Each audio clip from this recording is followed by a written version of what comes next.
안녕하세요. 오늘 저와 함께 9월 8일 속회공과 느헤미야 6장과 7장을 함께 공부해 보도록 하겠습니다. 먼저 그 배경을 살펴보면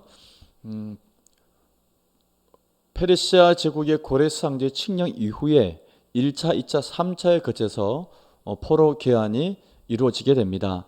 먼저 1차 포로 개환은 수르바벨과 예수와 약 한 5만 명의 사람들이 BC 538년에 예루살렘으로 귀환해서 여러 가지 어려움이 있었지만 결국은 BC 516년에 수르바벨 성전을 건축해서 봉헌하게 됩니다. 그러나 그때 당시만 해도 예루살렘은 폐허 상태에 있었습니다. 폐허인 그곳에 성전만 당그란히 세워졌다 보면 되겠습니다. 사람들이 살지 못했던 이유는 성벽이 재건되지 않았기 때문에 그렇습니다. 그 이후에 2차 포로 기한은 BC 458년에 에스라가 성경 한 권으로 무너진 제사장나라 재건하겠다는 꿈을 갖고 왔고, 또 에스라가 기한한 지 약 한 13년이 지났을 때 BC 444년에 느헤미야가 와서 예루살렘 성벽을 재건하고 예루살렘 도시를 재건함으로 제사장 나라를 재건하는 그 일을 완성하게 되는 것을 보게 됩니다. 자, 그러면 이 성벽 재건의 시작은 어떻게 이루어졌을까? 느헤미야는 페르시아 관리로 이렇게 있었습니다. 그런데 느헤미야의 동생 하나니가 있는데, 하나니가 유다 땅에서부터 약 한 1600km를 그 먼 거리를 와서 형을 만나게 되죠. 형 느헤미야가 이제 하나니가 들려준 고국의 소식을 듣게 됩니다. 그랬더니 충격적인 것은 150년 전에 무너지고 불타버렸던 예루살렘 성벽이 지금도 무너지고 불탄 채 그대로 있다라고 하는 것입니다. 그리고 그 도시는 황폐하게 버려져 있었던 것이죠. 이 말을 듣고 느헤미야는 남유다 사람들, 그리고 유다에서 온 사람들, 그리고 함께 몇몇이 슬피 울며 금식하며 기도하게 되죠. 그 기도의 결과 한 4개월이 지났을 때 아다사스다 왕으로부터 술 맡은 관원이 되고, 또한 페르시아 총독의 자격으로 유다도를 통치하는 총독의 자격으로 기한하게 됩니다. 그 기한하는 와서 했던 일이 무엇이냐면은 성벽을 재건하는 일을 하는데, 크게 5단계로 그 일이 이루어지게 됩니다. 첫 번째 단계는 무엇이냐면은 성을 재건하기 위해서 필요했던 것은 왕의 조서가 가장 중요했고, 두 번째는 건축에 필요한 자재들, 또한 목재들, 이런 것들을 조달해야만 됐습니다. 건축 자재들을 또 쓸 수 있는 그런 권한들을 갖고 오게 되죠. 그리고 두 번째 단계는 와서 사흘째 되는 날 밤에 은밀히 나가서 정탐을 하게 됩니다. 지금 현장 건축해야 될 부분들, 얼마나 성이 많이 무너져 있고 무너진 성들을 어떻게 재건할지에 대한 그런 현장 답사를 하게 되죠. 답사를 마친 다음에는 재건 계획을 수립하게 됩니다. 그리고 이 재건 계획과 더불어 어떻게 그 사람들이 나누어서 이것을 역할을 분담할지도, 그런 분담의 계획도 상세하게 세우게 됩니다. 세 번째 단계는 백성들을 다 불러 모아놓고 그들을 설득해야 됐습니다. 이들이 일어나서 마음을 합해 성벽을 재건하는 일에 참여할 수 있도록 설득해야 됐습니다. 그래서 느헤미야는 자신의 간증, 하나님께서 이와 같이 기도하게 하셨고, 또 하나님의 선한 손이 도와서 술 맡은 간원이 되고 페르시아 총독이 되어서 왕의 조서를 갖고 와서 성벽을 재건할 수 있는 그 길을 하나님이 선한 손이 우리를 도우셨다라고 이렇게 간증함을 통하여서 백성들의 마음을 설득하는 데 성공하게 됩니다. 그러면서 네 번째 단계는 실질적으로 이제 공사가 시작되게 되죠. 공사의 시작은 많은 방해와 또 모략들이 있었습니다. 특별히 그 땅에 지난 80년 동안 터줏대감 노릇을 해왔던, 주인 행세를 해왔던 사마리아 사람들, 아람 사람들, 또 아라비아 사람들, 또 그들의 우두머리였던 사마리아 총독 산발랏, 그리고 아람의 총독 도비야, 그리고 아라비아의 총독 게셈 같은 이 사람들로부터 4차례 거쳐서 공격을 받았고, 한 번은 살해 위협까지 이렇게 받는 그런 위험한 상황에 처하게 됩니다. 그러나 이 모든 것들을 다 돌파해내게 되죠. 또 스마야 선지자, 이 거짓 선지자의 거짓 예언의 공격도 있었지만 그것 또한 다 이겨내게 되고 여러 가지 뇌물 또 조롱 그런 모든 것들을 다 이겨내고 공사를 진행하게 됩니다.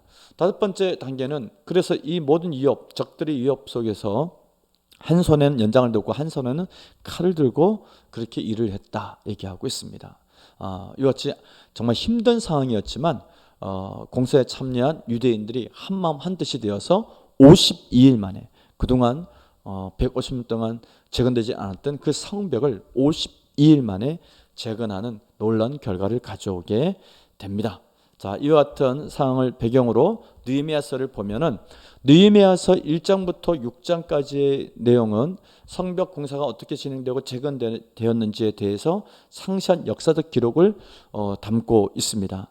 그리고 7장부터 13장까지의 내용은 이제 성벽 재건 이후에 드렸던 성전 봉헌시 그리고 지켰던 초막절 절기 회개의 운동 그리고 느헤미야가 잠시 왕과 약속한 대로 총독의 임기를 마치고 페르시아에 기한해서 다시 왕의 허락을 받아서 다시 돌아와서 종교개혁하는 그 이야기가 13장까지 기록되어져 있습니다. 그래서 전반부 1장부터 6장까지는 52일에 거쳐서 성벽이 어떻게 건축됐는지 그 시작과 그 과정을 잘 기록하고 있습니다.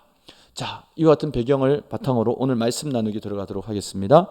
52일 만에 예루살렘 성벽이 재건되었다는 소식을 들은 대적들은 어떻게 반응했나요? 대적들이 많이 있다고 말씀드렸죠.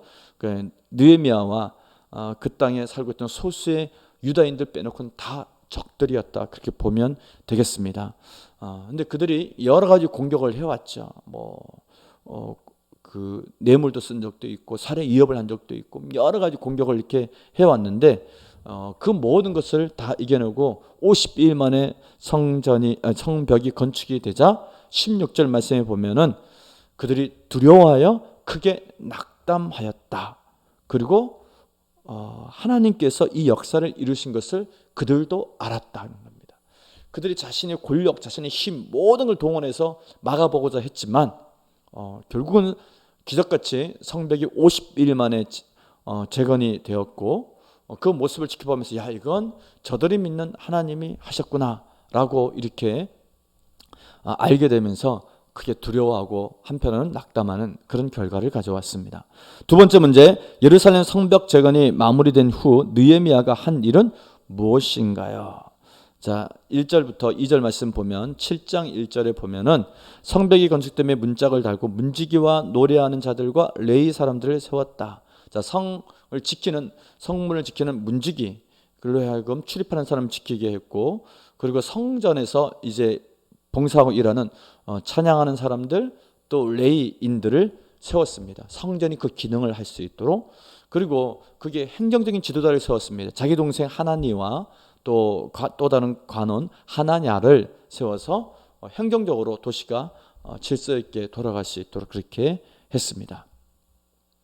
그리고 그 이후에 보면 이제 성벽 봉헌식 그리고 초막절 이런 절기들을 지키는 것을 보게 됩니다. 자, 말씀 다지게 읽고 마치도록 하겠습니다.